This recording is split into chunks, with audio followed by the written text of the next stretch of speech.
Syarul nak tanya apa? Tanyalah. Oh, saya nak tanya pertama, bila jumpa dengan bekas Perdana Menteri tu dulu, walaupun itu meeting kedua, because that is the Kenapa kita mengapa tak kita buat secara kronologi? kronologi tu lah. Ya. Okay, kronologi yang kalau tengok gambar tu lah, Ya. ikut gambarnya, KJ jumpa dengan Yang Amat Berhormat Perdana Menteri terlebih dahulu dalam satu perjumpaan tentang ekonomi barangkali. Ya.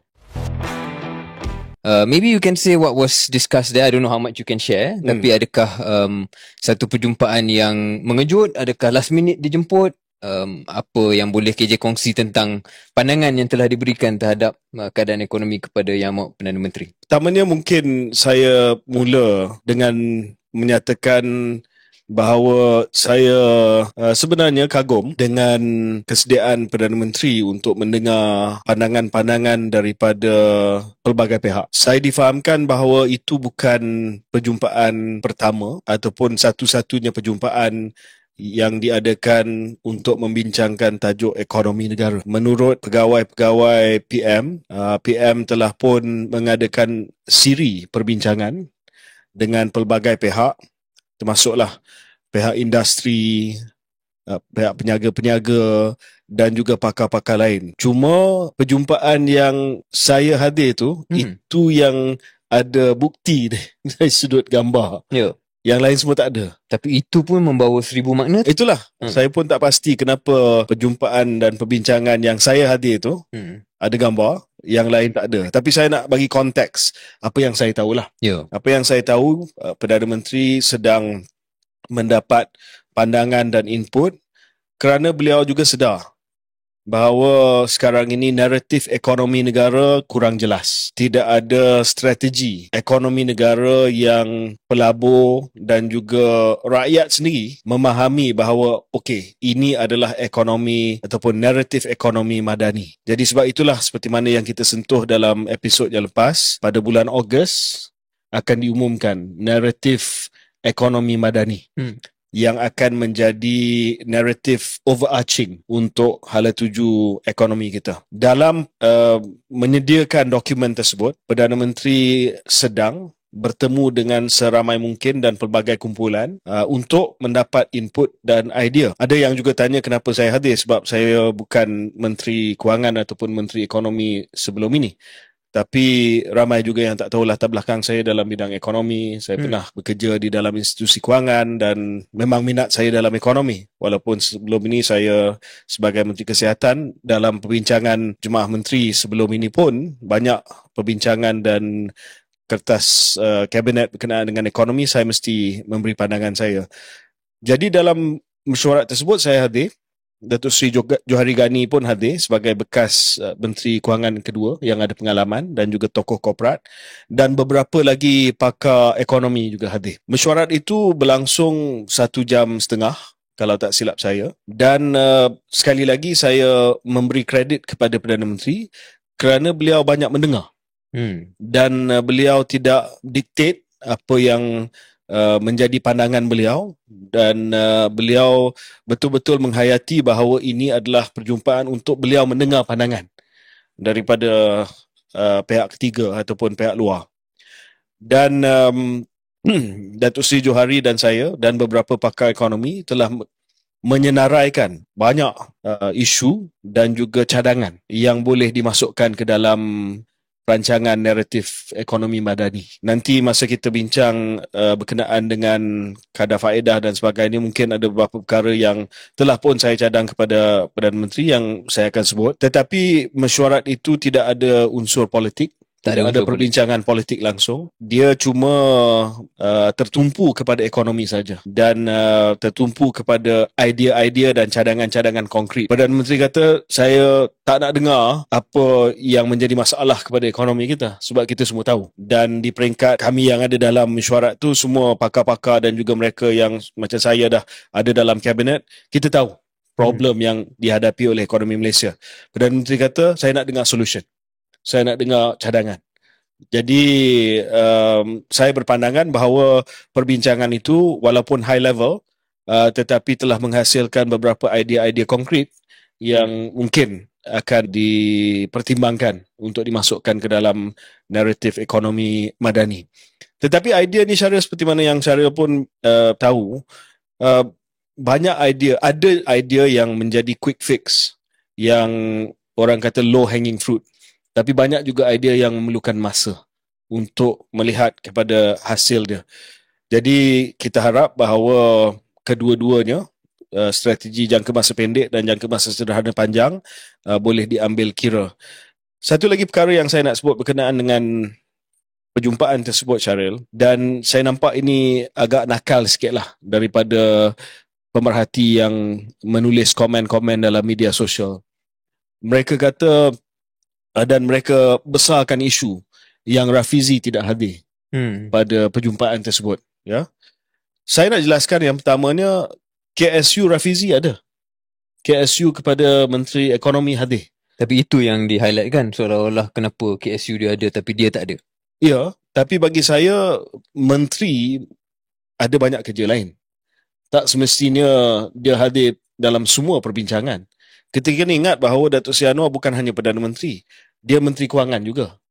Dan saya biasa melihat dahulu bila Menteri Kewangan ada diskusi ataupun perbincangan, kalau tak sempat, Menteri Ekonomi ataupun Menteri yang jaga EPU tak hadir pun tak apa. Sebab akhirnya mereka akan bertukar pandangan di peringkat mesyuarat Jemaah Menteri ataupun di Majlis Tindakan Ekonomi. Dan saya melihat komen itu agak nakal. Tidak perlu diperbesarkan lah. Tidak perlu diperbesarkan. Cuba mengadu domba antara PM dan Rafizi. Mengadu domba saya dan Rafizi. Yang mana orang tahu kita kawan dan sahabat. Dan saya tidak melihat bahawa itu adalah komentar yang membina. Sebab sudah pasti Rafizi sebagai Menteri Ekonomi akan ada input juga. Ya, tak semestinya Menteri Kewangan jumpa dengan stakeholder, pemegang taruh, tidak menjemput Menteri Ekonomi bermaksud bahawa mereka ada masalah. Sebab ini sebahagian besar daripada usaha untuk mendampingi pelbagai pihak. You cannot be together all the time. Okay. So to me non-issue lah. Saya nak masuk di sini KJ dan atas semangat untuk tidak mengadu domba. Cuma persoalannya KJ ialah apabila Yang Amat Berhormat Perdana Menteri dilihat dan disebut berjumpa dengan ramai pemegang taruh dan ramai pihak yang mungkin memberi idea, dan kita pun sedia maklum selain daripada perjumpaan-perjumpaan ini sudah ada entiti-entiti sedia ada lah. Contohnya sudah tentu Kementerian Ekonomi, tim PM sendiri dalam Kementerian Kewangan, kita tahu ada penasihat ekonomi Tan Sri Hassan Merican, barangkali ada advisor lain dan think tank lain lah kan. Kalau seorang Perdana Menteri sentiasa berjumpa dan mendengar pandangan yang pelbagai, akhirnya keputusannya adalah keputusan dia. Ya. Dan saya tak terkejut andai kata dengan nama-nama yang saya sebut ini, termasuk KJ, Johari Gani dan sebagainya, mungkin pandangan itu tidak selari. Mungkin dia akan dengar pandangan daripada kelompok A yang mempunyai ideologi ekonomi yang lebih kiri misalnya. Ya. Katakanlah ekonomis tertentu yang membayangkan bahawa fokusnya sepatutnya adalah ke arah menaikkan gaji ataupun menaikkan pendapatan, mungkin social safety net. Mungkin dia jumpa dengan Datuk Seri Johari Gani, contoh ya, saya bukan kata saya tahu, tapi mungkin dengan latar belakang korporat beliau tidak sangat berkenaan dengan social safety net, maybe, tetapi lebih kepada membesarkan kek ekonomi. Dan dua perkara itu kalau tidak bercanggah pun kadang-kadang keutamaan yang prioritinya berbeza. Sometimes can you, orang putih kata, paralysis by analysis ataupun paralysis by too many different views. In the end, you as the leader, i.e. here PMX, kena buat keputusan yang cepat dan tegas. Dia tak boleh just jumpa dengan semua orang kemudian kata I jumpa dengan ramai-ramai and then I just hybridize everything. Tak boleh. Dia kena commit kepada satu falsafah. Kalau KJ perjumpaan itu dan kalau KJ boleh kongsi, agak-agak what is the falsafah sebenarnya PMX sendiri, ataupun dia cuma lebih mendengar? Yang pertama, saya melihat PM sangat sedar berkenaan dengan isu-isu structural yang membelenggu ekonomi kita. Dan walaupun dia tidak sebut, saya sebut dalam mesyuarat tersebut bahawa mungkin isu-isu structural ini hanya dapat ditangani selepas pilihan raya negeri. Sebab kita tahu reality of politics lah. Ya, isu ni memang susah untuk ditangani sebelum pilihan raya negeri. Saya melihat yang amat berhormat Perdana Menteri juga sangat, bukan nak kata obses, tetapi fokus kepada isu tata kelola. Sebab ada pandangan dalam mesyuarat tersebut bahawa terlalu banyak fokus kepada isu tata kelola. Kita dalam keluar sekejap pun ada hint yang kita rasa macam tu sebelum ini. Dan seolah-olah tidak ada isu lain. Walaupun adalah isu lain, tetapi tenggelam disebabkan tumpuan yang diberi oleh Perdana Menteri terhadap isu tata kelola. Dan Perdana Menteri, dia tak defensif. Dia menjelaskan bahawa dia bersikap jujur kepada rakyat. Kalau dia tak sentuh soal tata kelola dan juga kelemahan tata kelola yang berlangsung selama ini, rakyat tidak akan memahami bagaimana kita sekarang ni berada dalam keadaan ekonomi pada hari ini dengan hutang yang besar dan sebagainya. Okey, kita boleh argue lah. Kita boleh agree to disagree. Tetapi nampak bahawa beliau ada pendirian dia.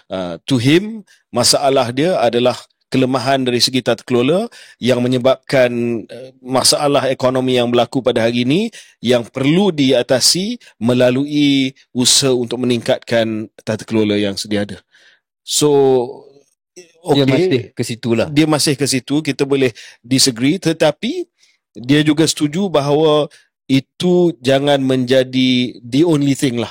Okay. Dia setuju bahawa naratif ekonomi madani itu tidak hanya boleh tertumpu kepada isu tata kelola dan ada pelbagai lagi isu yang mesti ditangani untuk kita melihat pelaburan masuk ke dalam negara kita, pelaburan dalam negara kita juga dirangsangkan dan juga nilai ringgit kita dapat diperkukuhkan, pasaran modal kita dapat melihat kepada lonjakan dan sebagainya. Jadi dia faham, walaupun dia tak nak tinggalkan naratif tata kelola itu, tetapi dia memahami bahawa itu bukan segala-galanya. Okay, great. Kita akan kembali pada mungkin pengisian perbincangan ekonomi. So, itu perjumpaan saya pada hari Jumaat. Jadi dia nak jawab, tak ada perbincangan politik. Saya telah menerima jemputan daripada pejabat Perdana Menteri awal minggu lepas, jadi beberapa hari sebelum mesyuarat tersebut. Kebetulan ada seorang lagi yang dijemput yang saya kenal, Tan Sri Effendi Nawawi, yang juga menjadi pengerusi kepada Malaysian Institute for Economic Research. Jadi saya telah menghubungi beliau sebelum mesyuarat tersebut dan tanya apakah tujuan mesyuarat itu, dan beliau kata ini just perbincangan sebab Perdana Menteri nak dapat idea. Jadi saya dah tahu dah ini adalah bukan soal politik tetapi lebih kepada idea ekonomi. Dan sebelum tamat mesyuarat, Perdana Menteri kata mungkin dia akan panggil balik dalam sebulan untuk kumpulan yang saya terlibat tu melihat kepada draft naratif ekonomi madani untuk kita terus memberi input. Jadi bagi saya, Syaril, tidak ada masalah.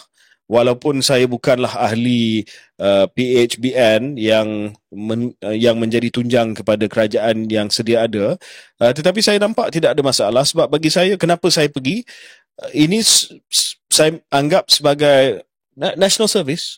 PM panggil takkan kita. Perdana Menteri negara panggil, saya tak kisahlah Perdana Menteri mana. Siapa-siapa pun Perdana Menteri panggil kita dalam kapasiti kita sebagai seorang bekas menteri, pemikir ekonomi dan sebagainya, saya pergi. Saya bagi pandangan saya, no strings attached, tidak ada udang di sebalik batu, dan itu that's all. That's all. Okay. Tetapi yang jadi isunya sebab pilihan raya negeri menghampiri, saya pun status saya masih lagi sebagai pemain bebas. Tidak ada mana-mana pasukan. Kita masih lagi dalam tingkap transfer window, dan saya pun tengah cari klub. So inilah yang menjadi spekulasi. Jadi kita bawa kepada hari Isnin pula. Hari Isnin pula perjumpaan kedua. Itu memang itu politik. Sebab saya berhutang dengan Tan Sri Mahyudin, berhutang jawapan. Beliau telah menawarkan keahlian dalam Parti Bersatu dan juga menawarkan kepada saya peluang untuk terlibat dalam pilihan raya negeri. Jadi saya telah jumpa dengan beliau dan saya telah memberi pandangan saya kepada beliau, dan beliau telah minta supaya saya fikir lagi lah. So kita tahulah apa jawapan tu kalau saya fikir lagi balik. Dan saya pun telah setuju untuk fikir lagi, dan saya pun minta beliau sedikit masa. So itu jawapan dia lah. So tak ada jawapan muktamad lagi ke je? Bagi saya Ada. adalah, tetapi beliau minta supaya saya fikir lagi. Jadi Dewan-Dewan Undangan Negeri belum lagi bubar, so mungkin ada sedikit masa lah untuk apa-apa berlaku. Okay. Macam tu pula Okay, so tak ada finality lah. Ada tapi tak ada. Bagi saya, Syaril, ada finality, ya, tetapi bila Orang suruh fikir tak, kita cakap bila pemimpin yang saya sanjungi minta supaya kita fikir lagi, kita fikir lagi lah. Sure. Ya.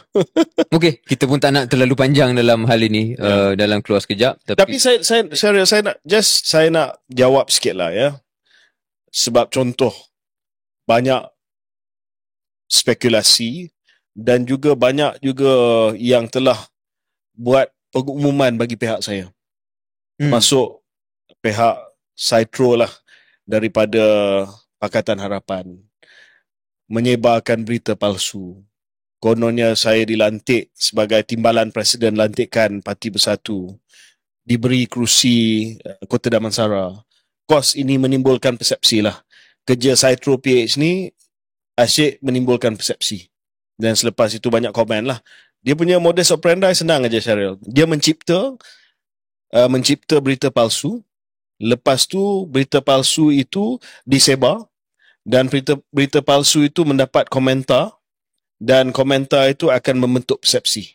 So saya nak bagi tahu kepada Saitro PH yang terlibat dalam hal ini, janganlah menyebarkan berita palsu, ya.